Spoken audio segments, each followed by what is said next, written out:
Bien, invito a todos los que por online nos estáis viendo y a los presentes a que abramos la palabra del Señor en el Evangelio de Mateo, capítulo 12. Evangelio de Mateo, capítulo 12, y leeremos el texto que está desde el versículo 13 hasta el 17. Marcos, capítulo 12, versículos del 13 al 17, dice así: Y le enviaron a algunos de los fariseos y de los herodianos para que le sorprendiesen en alguna palabra. Viniendo ellos le dijeron: Maestro, sabemos que eres hombre veraz y que no te cuidas de nadie, porque no miras la apariencia de los hombres, sino que con verdad enseñas el camino de Dios. ¿Es lícito dar tributo a César o no? ¿Daremos o no daremos? Mas él, percibiendo la hipocresía de ellos, les dijo: ¿Por qué me tentáis? Traedme la moneda para que la vea. Ellos se la trajeron y les dijo: ¿De quién es esta imagen y la inscripción? Ellos le dijeron: de César. Respondiendo Jesús les dijo: Dad a César lo que es de César y a Dios lo que es de Dios. Y se maravillaron de él. Nos encontramos en la semana fatídica en la que Jesús ha entrado en Jerusalén y ha entrado con vítores de la gente, ¿verdad?, diciendo y proclamando y gritándole: Hosana, bendito el que viene en el nombre del Señor. En Jerusalén, en aquella fecha, había mucha gente venida y llegados de muchas partes para celebrar la Pascua. Era una semana de fiesta en la que recordaban la salida de la esclavitud de Egipto. Y allí encontramos a Jesús sabiendo que iban a ser sus últimos días.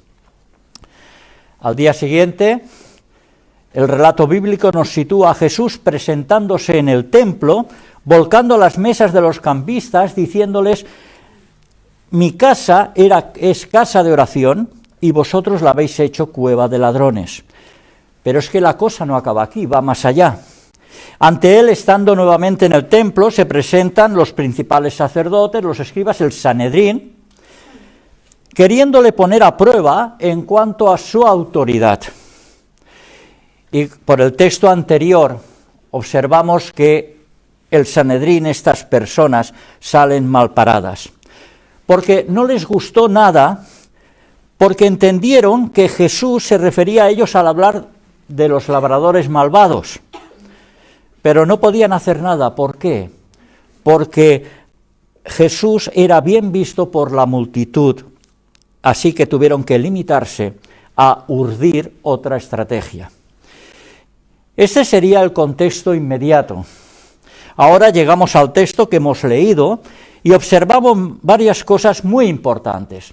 En primer lugar, observamos que con el primer encuentro el resultado no ha sido suficiente para los fariseos, escribas, en fin, para el Sanedrín. Y ahora insisten y lo hacen enviando a una comitiva para tentarle de una manera muy sutil y ponerle entre la espada y la pared. Nos dice el versículo 13 que enviaron a algunos de los fariseos y de los herodianos para que le sorprendiesen en alguna palabra. El texto nos dice que esa comitiva estaba formada por fariseos y herodianos. Algo incomprensible.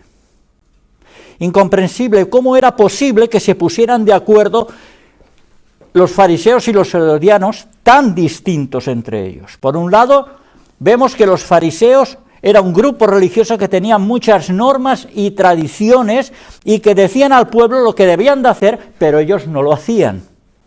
Y por otro lado, vemos a los herodianos, aquellos que se habían arrimado las ascuas que más calentaban y que apoyaban ciegamente a Herodes, un títere de Roma que el Imperio Romano había puesto sobre Israel. En el argot político podríamos decir que unos eran ortodoxos y los otros no, que unos eran conservadores y otros radicales. Y tanto fariseos como herodianos, que eran tan distintos como de la noche al día, se habían confabulado, habían llegado a un ente común para ir a buscar a Jesús y mirar de tentarle, porque ambos veían a Jesús, tanto los fariseos como los herodianos, veían a Jesús como un problema. Mirar, los fariseos, porque Jesús era un problema para su agenda religiosa, y para los herodianos, porque era una amenaza para su agenda política. ¿Cuál era entonces el propósito? El propósito de esa comitiva, de ellos y tanto de los otros que formaban parte del Sanedrín, era enfrentar a Jesús con las multitudes, con el pueblo o con el poder político de Roma. Es decir, dicho de otra manera, ponerle en la tesitura entre el poder religioso y el poder político. Era una calle sin salida, verdaderamente una calle sin salida. De manera que se acercan a Jesús para pillarlo en alguna palabra, en algunas frases, tendiéndole de esta manera una trampa. Y esto era la finalidad, el propósito de aquella comitiva mandada. No se acercaron a Jesús para aprender de sus enseñanzas, no se acercaron a Jesús para que les resolviera tal vez alguna cuestión de aspecto moral o ético. No, el propósito de esos fariseos, de esos herodianos, era intentar inducirle a que tomara partido para poderle acusar. Y como hemos dicho antes, si hablaba en favor del pensamiento religioso, pondría en contra al poder político, y viceversa, si se decantaba por el poder político, se echaba encima al pueblo. Por tanto, se acercaron a Jesús con segundas intenciones. Sus corazones no eran limpios, lo que dijo Salomón en Proverbios capítulo 4, versículo 23, allí leemos, sobre toda cosa guardada, guarda tu corazón. ¿Por qué? Porque de él mana la vida. La Escritura, por boca de Salomón, entre otras cosas, lo que nos está indicando es que hay que cuidar lo que verdaderamente guardamos en el corazón, porque según lo que haya en él, así andaremos, así nos comportaremos correctamente o no. Y evidentemente aquellos fariseos y herodianos distaban mucho, pero que mucho, de tener unos corazones con buenas intenciones. Y de esto Jesús se había apercibido. Hay muchas personas en nuestra sociedad, en todos los tiempos, ¿verdad?, que se acercan a la persona de Jesús con el propósito de catalogarlo como un mito. Otros para ponerlo en tela de juicio. Incluso hay estudiosos de la Biblia que excursivamente se acercan a ella para ver si encuentran algún indicio de contradicción en todo lo que dijo Jesús. Con estas intenciones, lo único que se consigue es asemejarse a aquellos fariseos y herodianos, a aquel Sanedrín, que eran unos auténticos hipócritas. Con todas las palabras, auténticos hipócritas. Precisamente Jesús durante su ministerio había denunciado este proceder. Por ejemplo, si nos vamos al Evangelio de Mateo, en su capítulo 23, versículos del 1 al 36, allí encontramos lo duro de las palabras que Jesús les dice a aquellas personas, a aquellos escribas y fariseos, ante el comportamiento. Así pues, en primer lugar, observamos que aparece una comitiva, fariseos y herodianos que se acercan a Jesús para tenderle una trampa. En segundo lugar, y antes de atacar a Jesús, aquellos fariseos, aquellos herodianos, afilan aún más la daga, muy sutilmente, eso sí, mostrando la estrategia que van a utilizar. Dice el versículo 14, viniendo ellos, le dijeron, Maestro, sabemos que eres hombre veraz y que no te cuidas de nadie, porque no miras la apariencia de los hombres, sino que con verdad enseñas el camino de Dios. Menudo piropo, ¿no? Si no fuera por el engaño, si no fuera por la hipocresía que encerraban esas palabras. Fijémonos primero, se acercan a Jesús llamándole maestro, maestro. Y no es la primera vez que a Jesús le llaman maestro, porque si nos vamos a aquel joven rico, que se acerca a Jesús porque quiere saber qué debe de hacer para obtener la vida eterna. Y se dirige a Jesús con esta misma expresión, maestro. Esta comitiva sagazmente estaba adulando a Jesús. Le están haciendo un reconocimiento de autoridad por lo que enseñaba. Pero no olvidemos que anteriormente Jesús había tenido un encuentro con los miembros del Sanedrín, poniendo en duda esas personas la autoridad de Jesús. Y evidentemente saliendo mal parados. De manera que vemos un cambio de estrategia. Y los que son enviados le llaman maestro. La hipocresía de estos hombres es increíble. Menudo cinismo. ¿Se puede ser más hipócrita? ¿Se puede ser más cínico?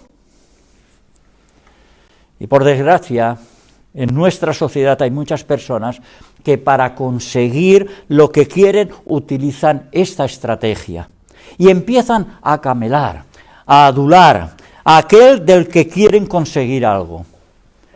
Y esos fariseos y herodianos se estaban comportando de esta manera. Pero su adulación continúa. Y dice, y se acercan a Jesús y les dice, Jesús, eres un hombre veraz. Eres maestro, pero también eres veraz. Es decir, alguien que se ajusta a la verdad.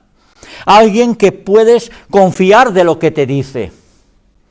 Por tanto, aquella comitiva está diciendo, mira Jesús, eres una persona honesta, eres una persona íntegra de carácter, eres coherente, que no eres alguien que enseñas una cosa y haces otra, no, eres un maestro que vive lo que predica y dices la verdad. ¿Era falso estas palabras de aquellos hombres? Evidentemente que no, de ninguna de las maneras. Eran ciertísimas. Lo que sucede es que están dichas sin ninguna convicción y procedentes de unos corazones que solamente estaban albergando pecado. Ahora bien, el versículo 14 no finaliza y sigue diciendo, y que no te cuidas de nadie, porque no miras la apariencia de los hombres. En otras versiones encontramos traducido estas frases de la siguiente manera. No te dejas llevar por lo que piensen los demás, pues para ti todos son iguales. Es decir, sabemos que eres un hombre imparcial. Madre mía, cada vez va aumentando más la adulación. Aquellos fariseos, aquellos herodianos estaban apuntando muy alto, muy alto. Mirad, la expresión griega que aquí es utilizada viene a decir que no te inclinas a favor de nadie porque no miras la apariencia de los hombres. En otras palabras, le están diciendo a Jesús que lo que habla y enseña, lo dice sin importar quién esté delante de él, de qué condición sea. Mira, eres el mismo cuando predicas a los ricos que cuando lo haces a los pobres. Eres el mismo cuando estás frente a alguien que no conoces como cuando estás enfrente de la alta alcurnia. En definitiva, eres un hombre imparcial. Eres imparcial. Y si eso fuera poco, sabemos que enseñas con verdad el camino de Dios. Esto sí que era un cumplido, pero un buen cumplido. Porque una persona puede tener capacidad de enseñar. Una persona puede tener y mostrar un alto grado de coherencia. Una persona puede ser imparcial, puede tener todas las características que queramos, pero estar equivocado. Cuando nos acercamos nuevamente al libro de Proverbios, en el capítulo 14, versículo 12, el autor dice: hay camino que al hombre le parece derecho, pero su fin es camino de muerte. Lo que hace la diferencia no es lo que yo crea, es si estoy en el buen camino o no, si estoy viviendo rectamente o no, si me estoy comportando bajo la voluntad de Dios mismo. Evidentemente estos fariseos y herodianos, así como los escribas y demás personas con sus pensamientos y sus procedimientos, no cumplían. Eran personas que estaban andando por el camino erróneo, por el camino equivocado. Sin embargo, lo que le están diciendo a Jesús es correcto, es cierto. Están diciéndole que como maestro tiene todo lo que hay que tener: integridad, buen conocimiento de las Escrituras y que sus palabras son veraces. Toda esta estrategia que estaban utilizando, que estaban urdiendo hacia Jesús, es evidente que no fue pensarlo y hacerlo. Lo pienso y lo hago. No. Se sentaron a pensar hasta el mínimo detalle para atacar a Jesús.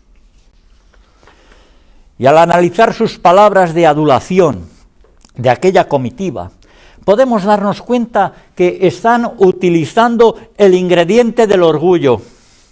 Adula a alguien y verás cómo lo tendrás comiendo de tu mano. Es así.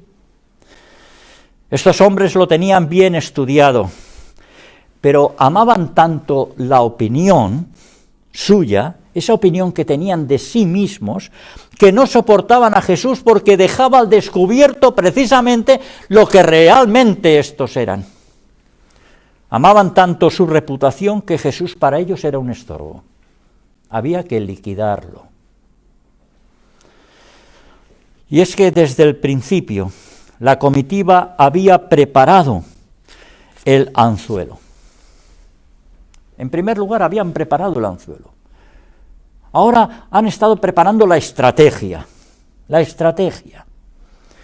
Y ahora viene la emboscada. Ahora ya que lo tienen todo más o menos planeado, que se está cumpliendo el plan que habían urdido, bien, ahora vamos a la emboscada. Tercer paso. Versículo 14. ¿Es lícito dar tributo a César o no? ¿Daremos o no daremos? Esto parece la obra de Shakespeare, ¿verdad? To be or not to be, ser o no ser. El tributo de la pregunta era el impuesto que debían de pagar todos los judíos una vez al año. La trampa que estaban tendiendo a Jesús es importante y muy delicada, porque independientemente de esa adulación inicial, tanto los evangelios de Mateo y de Lucas narran el mismo asunto y coinciden con el de Marcos en cuanto a pillar a Jesús de una u otra manera. Estos versículos se entienden con facilidad cuando nos acercamos a los Hechos de los Apóstoles en el capítulo 5, versículos del 34 al 37. Allí nos dice el autor Lucas: entonces, levantándose en el concilio un fariseo llamado Gamaliel, doctor de la ley, venerado de todo el pueblo, mandó que sacasen fuera por un momento a los apóstoles. Y luego dijo: varones israelitas, mirad por vosotros lo que vais a hacer respecto a estos hombres, porque antes de estos días se levantó Teudas diciendo que era alguien. A este se unió un número como de 400 hombres, pero él fue muerto y todos los que le obedecían fueron dispersados y reducidos a nada. Después de este, se levantó Judas el Galileo, en los días del censo. Esto es importante, en los días del censo. Y llevó en pos de sí a mucho pueblo. Pereció también él, y todos los que le obedecieron fueron dispersados. Los empadronamientos que nos habla este texto de Hechos de los Apóstoles, los realizaban los romanos para ayudarse a calcular precisamente el total de los impuestos. Y evidentemente para los judíos esto era un motivo de malestar, era un motivo de humillación. No porque significara una carga, porque el impuesto era de un denario al año. Era el sueldo de un jornalero por un día de trabajo. Pero no era nada en comparación, porque actualmente si hiciéramos una traducción de este denario, vendría a ser unos 6,37 euros solamente de impuestos. Por tanto, no era por eso. Era porque les originaba un cargo de conciencia, en el sentido de que tenían un sentimiento religioso, y esto no lo podemos olvidar. Recordemos al pueblo de Dios en el Antiguo Testamento. Dios, a pesar de todas las circunstancias que el pueblo hacía, estaba por encima. En la época de los reyes, Dios seguía estando por encima de la norma, de la monarquía. Pero este impuesto les era un recordatorio de que habían perdido su soberanía. Estaban bajo el yugo del Imperio Romano. Así que la pregunta es, ¿debían claudicar ante el poder de un imperio pagano? En cierta manera, eso era el problema. Fijémonos que la pregunta que le hacen a Jesús giraba en torno a la legitimidad del tributo, del impuesto, y el inicio de la pregunta es, como hemos leído, ¿es lícito? ¿Pero a qué? ¿Lícito a qué? ¿A la ley romana? No. No, porque ellos conforme a esa ley debían de pagar los impuestos. Realmente eso tenía que ver con la ley de Dios. Para ellos era una afrenta a Dios. ¿Por qué? Porque la respuesta la vemos en la moneda que Jesús pide que se la den. ¿Qué tenía esa moneda? La moneda llevaba por un lado la imagen del emperador romano con la inscripción César Tiberio, hijo del divino Augusto. Por tanto, esa moneda estaba reconociendo a Tiberio como el hijo de Dios y a Augusto como Dios. Por el otro lado de la moneda ponía sumo pontífice, es decir, sumo sacerdote y máxima autoridad religiosa. De forma que representaba esa moneda una afrenta a Dios directamente y una violación a dos de los mandamientos que encontramos en el Antiguo Testamento.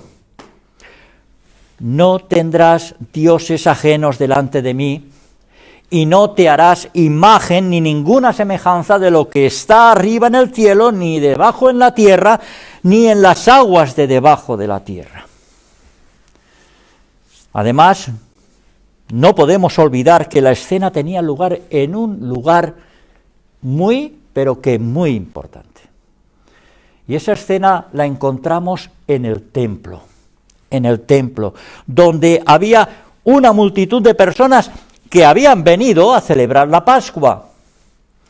¿Y qué celebraban los judíos en la Pascua? Lo hemos dicho al principio, ¿verdad? La liberación de la esclavitud de Egipto. De manera que si había una época donde el nacionalismo estaba a flor de piel, era precisamente en la fecha de la celebración de la Pascua. Así que habían escogido el momento preciso, y la pregunta precisa para meter a Jesús en un callejón sin salida. ¿Es lícito? Le habían preparado una trampa mortal. A ver, dinos, Jesús, Maestro de Israel, ¿qué debemos hacer? ¿Pagaremos o no pagaremos? Menuda astucia de esa comitiva. Si Jesús contestaba que debían pagar el tributo, automáticamente sería odiado por el pueblo que detestaba pagarlo, por lo que hemos estado hablando. Y sería considerado, evidentemente, un traidor. Jesús, eres un traidor. Pero por otro lado, si contestaba que no debían pagar dicho tributo, seguramente a Jesús lo arrestarían por incitar al pueblo a no pagar un impuesto puesto por las autoridades romanas. Ante esa disyuntiva era imposible salir de esa trampa, humanamente imposible, a no ser que se la habían hecho a Jesús, cosa con la que ellos precisamente no habían contado. Y nadie puede coger al Señor desprevenido. Nadie. Absolutamente nadie. No nos engañemos. Jesús es la verdad encarnada. Como dice el apóstol Pablo cuando se dirige a los hermanos de Colosas, en la carta a los Colosenses, capítulo 2, versículo 3. En él están escondidos todos los tesoros de la sabiduría y del conocimiento. Y esos hombres no sabían con quién se estaban metiendo. Vemos la comitiva, hemos visto la adulación o la estrategia, nos hemos introducido en la emboscada y por último vamos a ver la respuesta. Versículos del 15 al 17, en la segunda parte dice: ¿por qué me tentáis? Traedme la moneda para que la vea. Ellos se la trajeron y les dijo: ¿de quién es esta imagen y la inscripción? Ellos le dijeron: de César. Respondiendo Jesús les dijo: dad a César lo que es de César y a Dios lo que es de Dios. Y se maravillaban de él. El Señor contestó con algo que no se esperaban de ninguna de las maneras. Una respuesta que es universal, podríamos decir, ¿verdad? Dad al César lo que es del César y a Dios lo que es de Dios. Y aquella comitiva quería una respuesta directa, en uno o en otro sentido. Decántate por la cuestión religiosa o por el aspecto político. Una mejor traducción interesante es: devuelvan al César lo que es del César y devuélvanle a Dios lo que es de Dios. Era una deuda.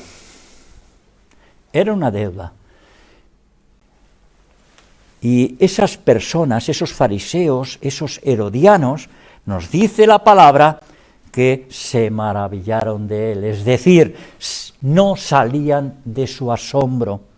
Jesús les había tirado por tierra toda esa estrategia que habían estado hurgando.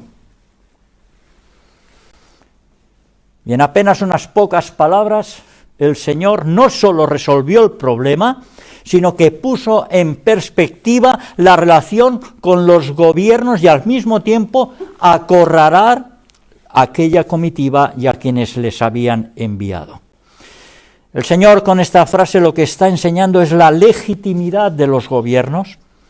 Aquella moneda implicaba la autoridad que se tenía sobre la nación judía, quisieran o no quisieran. Era así, era su realidad. Por tanto, tenían la obligación de devolver al César lo que le pertenecía.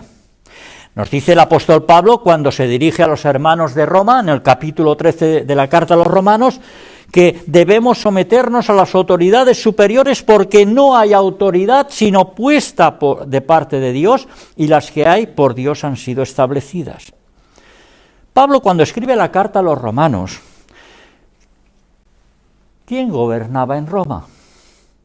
Y nos vamos a la historia, nos vamos al tiempo y vemos que quien gobernaba en Roma era Nerón, un hombre cruel, inestable, que desató la persecución contra los cristianos. Y aún así el apóstol Pablo encontramos que les está diciendo, mirar, hay que someterse a las autoridades civiles y que pagaran sus impuestos.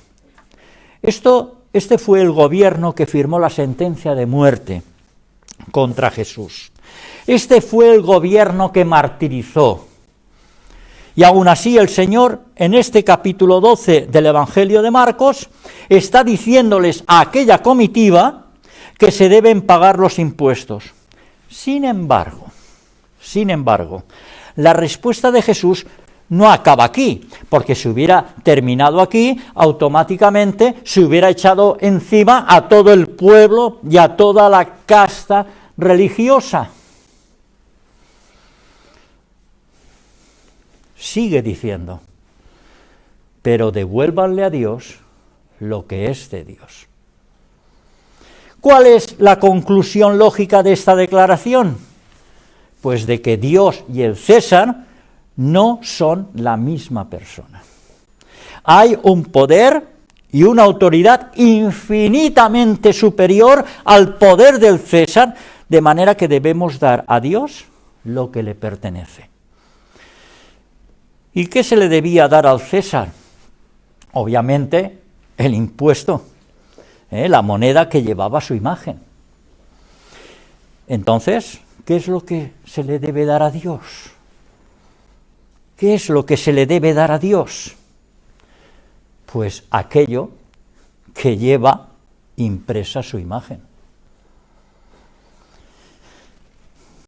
Cuando nos acercamos al primer libro de la Biblia, al Génesis, capítulo 1, versículos del 26 al 27, mirar lo que nos dice. Dijo Dios, hagamos al hombre a nuestra imagen conforme a nuestra semejanza, y enseñoré en los peces del mar, en las aves de los cielos, en las bestias, en toda la tierra, y en todo animal que se arrastra sobre la tierra. Y creó Dios al hombre a su imagen, a imagen de Dios lo creó. Varón y hembra los creó. Observamos un énfasis sustancial. Mientras los animales fueron creados, el hombre fue creado a imagen de Dios, y es el único que lleva impresa la imagen de Dios.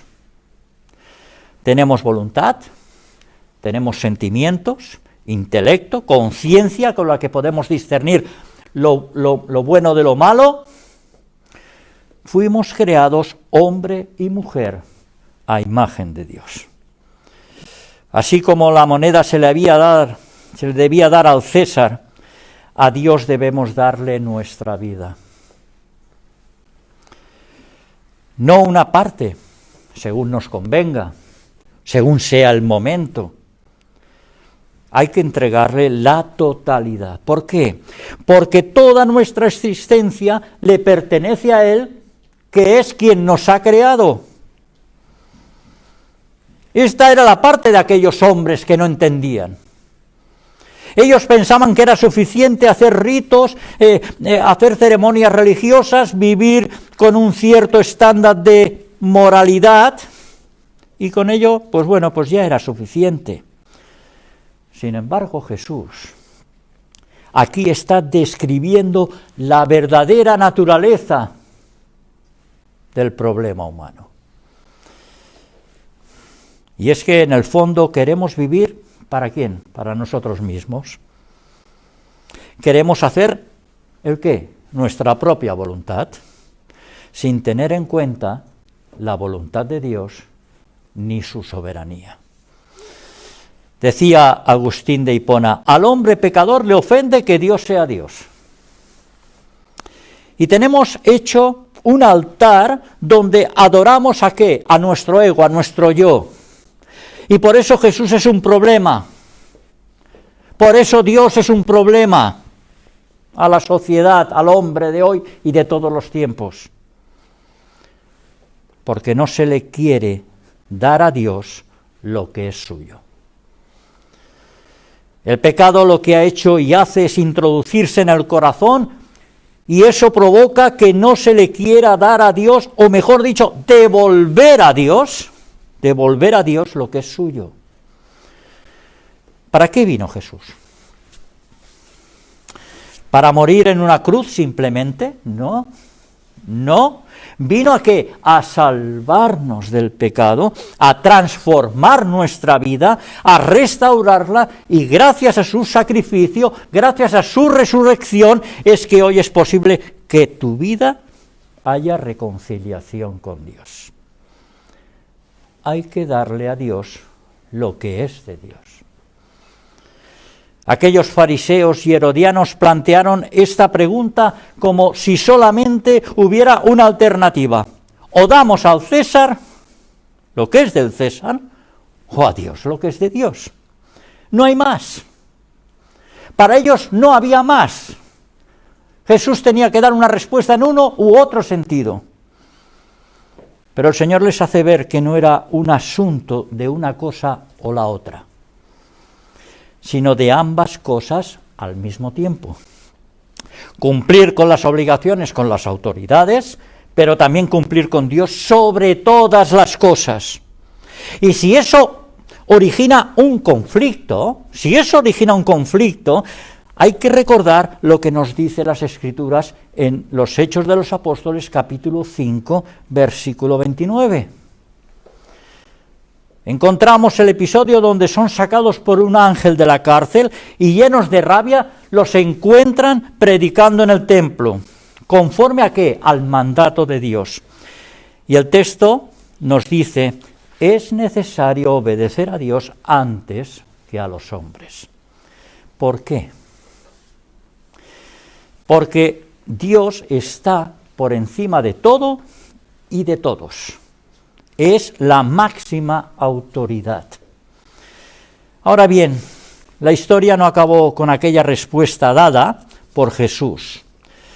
Varios días después, Jesús es llevado por el Sanedrín ante Poncio Pilato. Esto lo vemos más adelante. ¿Y sabéis cuál fue la acusación? Ellos sabían que acusar a Jesús de blasfemo no iba a servir de nada. Su estrategia nuevamente había fallado, porque a Poncio Pilato tanto le daría. Entonces, ¿cuál fue la acusación? Y la respuesta la encontramos en el Evangelio de Lucas, capítulo 23, versículo 2. En el versículo 1 ya dice: levantándose entonces toda la muchedumbre de ellos, llevaron a Jesús a Pilato y comenzaron a acusarle diciendo: a este hemos hallado que pervierte a la nación y que prohíbe dar tributo al César, diciendo que él mismo es el Cristo, un rey. Increíble. Ellos no pudieron hacer que Jesús cayera en la trampa, por lo que la única salida que veían era mentir. Sin embargo, nadie, absolutamente nadie, puede con Jesús.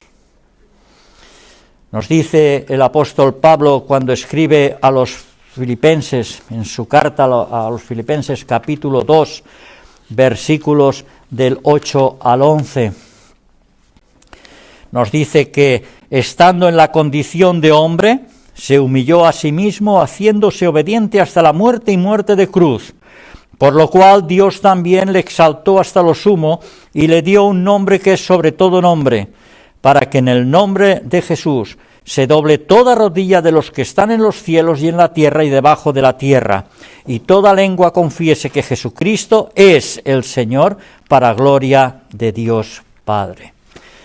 Aquellos hombres pensaron que, mintiendo, pues habían ganado y salvado su pellejo, su estatus social, en todos los sentidos.